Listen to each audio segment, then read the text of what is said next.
Hey les Nakama, c'est votre ami Ludwig pour GAC. Aujourd'hui, on est en direct de la Japan Expo les gars. Donc on va interviewer un artiste super intéressant, un gars vraiment talentueux qui s'appelle Redjet. Comment ça va Redjet? Ça va bien, merci. Première question, hein. Redjet, finalement ça veut dire quoi? Donc Redjet, ça vient du mashup de deux mots, donc Red et Jet. Jet parce qu'ils ont une envie de véhiculer l'idée de vitesse et d'efficacité, et Red, donc rouge, qui est une couleur qui est très forte en soi et qui revient très souvent dans les mangas. Ok, super. Donc oui, parce que pour ceux qui ne le savent pas, donc Redjet, son vrai nom c'est Giovanni, et donc il est italien. Alors, maintenant on va passer un peu plus sur tes œuvres, sur ce que tu as fait. Déjà, moi j'ai une seconde question. C'est quoi tes inspirations et d'où est venue la passion pour le manga? Allora, la mia ispirazione per il manga. Dove viene la passione del manga? È nata molto tardi. Donc la passion du manga est quand même arrivée assez tard finalement, à travers des animés qui passaient à la télé, les plus connus, hein, Dragon Ball, Naruto et Hunter x Hunter. Naruto, Hunter x Hunter che giravano in quell'epoca e ho deciso di iniziare anche io a fare qualcosa. No, per ora va bene. Ok, super, d'accord, on comprend un peu mieux maintenant, un peu plus sur ton trait. J'ai pu voir que tu as fait justement deux œuvres. La première, Space Duck RG, et ensuite Innermost. On va revenir sur Innermost un peu plus tard. Mais d'abord, moi, je voudrais savoir, pour toi, enfin, en Italie, comment c'est vu le manga? In Italia. Donc en Italie, il y a encore pas mal de choses à apprendre. C'est le manga, et le manga italien en l'occurrence n'est pas encore complètement stabilisé dans leur pays. Et ça explique aussi pourquoi du coup Redjet est publié en France et pas en Italie. Donc ça veut dire qu'en Italie, tu as essayé d'être publié et que ça n'a pas été concluant finalement? Non ho ancora iniziato. Donc effectivement, c'est très difficile de s'insérer en Italie, et c'est pour ça que l'opportunité française a été la plus pertinente. D'accord, c'est intéressant de savoir ça. Et comment ça s'est passé avec H2T? Comment tu t'es fait repérer? C'est toi qui es venu vers eux? C'est plutôt eux qui sont venus vers toi? Ho capito.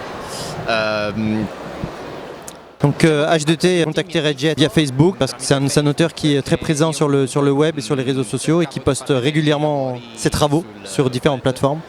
Et c'est comme ça qu'on l'a repéré et qu'on l'a contacté. Intéressant, bah d'ailleurs sur quelle réseau on peut te suivre Redjet? Quali social possiamo seguirti? Facebook et Instagram. Sur Facebook et Instagram, il y a une page dédiée au manga Innermost qui est tenue à jour régulièrement. Molto aggiornata. Voilà, parfait, maintenant vous n'avez plus qu'à suivre Redjet les amis. Bon, maintenant on va passer sur un peu plus le fond de tes deux œuvres. Je vais commencer par Space Duck RG. Donc c'est une œuvre un peu plus pour les enfants, et je voulais savoir comment t'es venue l'idée, pourquoi t'as utilisé un canard et toutes ces choses-là. Allora, l'idea iniziale. Donc en gros, l'idée c'était d'embrayer le pas sur des personnages qui existent déjà dans la culture japonaise à destination des plus jeunes, des enfants, comme Keroro par exemple ou Doraemon. Et donc l'idée c'était de commencer une œuvre en s'inspirant et en renvoyant un peu l'image que ces personnages renvoient à leur lectorat juvénile au Japon. Oui. Parfait, hein, très bonne réponse. Et on peut voir maintenant que tu es sur Innermost. Innermost c'est bien plus sombre que Space Duck. Sur quel thème t'étais finalement le plus à l'aise, ou tu t'es senti le plus à l'aise toi? Allora, per me Innermost est. Donc Innermost c'est pour l'instant l'histoire la plus importante pour lui, car elle lui permet de travailler sur plein de thèmes différents. Donc on peut dire que sur le premier volume par exemple, il lui tient à cœur de mettre en avant toutes les questions de tolérance et de racisme à travers les différences, mais c'est un tome qui est très orienté shonen, et donc il y a plusieurs autres éléments qui viennent s'agréger à l'histoire. Bah justement, là on va parler des thèmes de Innermost. Tu viens de citer le racisme, j'ai l'impression que c'est à travers les galas que tu veux l'exprimer ça. Je vois également le conflit des riches et des pauvres, qui est finalement un conflit qu'on voit partout et qui est intergénérationnel, et tu parles même de la paix. Et à quel point ces sujets finalement, toi, ils te tiennent à cœur, pour que tu puisses en parler et écrire dessus? Donc le manga, l'idée première, c'est quand même de passer un message, et c'est important de se dire que pour faire passer ce message au-delà, dans le shonen notamment, des simples combats qu'il peut y avoir, l'idée c'est qu'à la fin de sa lecture, le lecteur puisse en retenir quelque chose, qui reste quelque chose qui d'une certaine façon puisse te permettre de vivre un peu plus en harmonie, en adéquation en tout cas avec les personnes qui t'entourent. Parfait. Di molto. On va maintenant, je vais continuer un peu plus sur les personnages. Je vais parler du héros des villes. Tu sais, quand je l'ai vu, c'est vraiment le mec badass, qui a la classe, il parle pas beaucoup, il tranche dans le vif. Il me fait un peu penser à Guts de Berserk notamment. Est-ce que tu peux un peu me parler des inspirations que tu as eues pour créer ce personnage?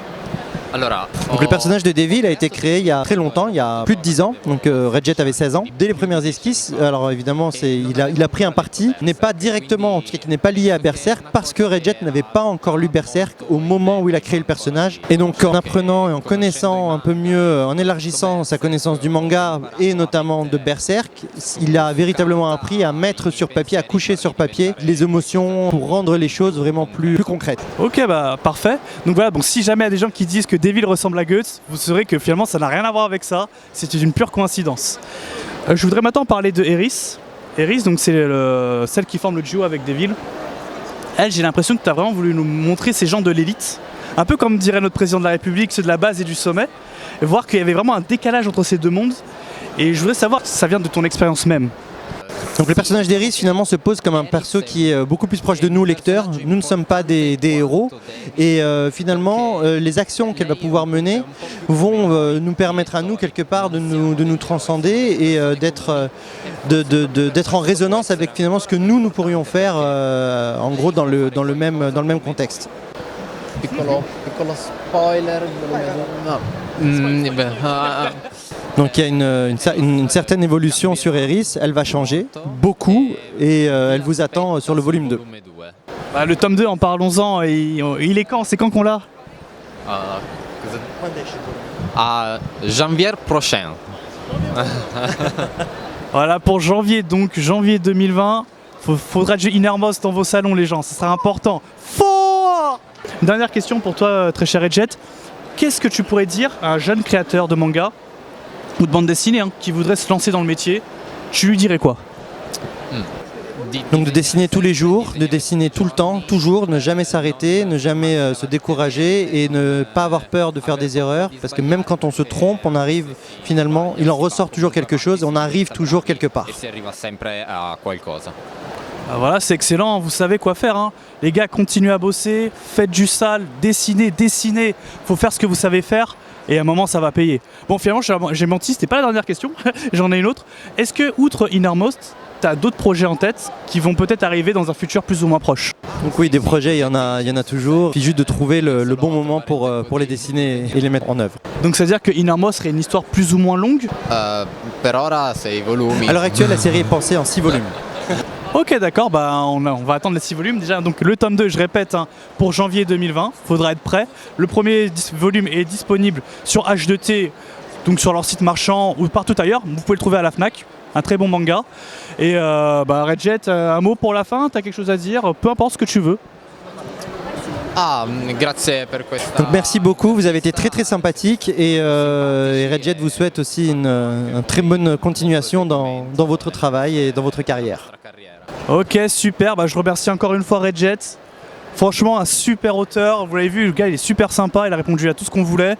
Donc j'espère que ça vous a plu. N'hésitez pas, comme d'habitude, vous likez, vous partagez, vous envoyez ça partout. Et voilà, foncez voir Innermost, allez lire ce manga, suivez cet artiste sur les réseaux, Facebook et tout.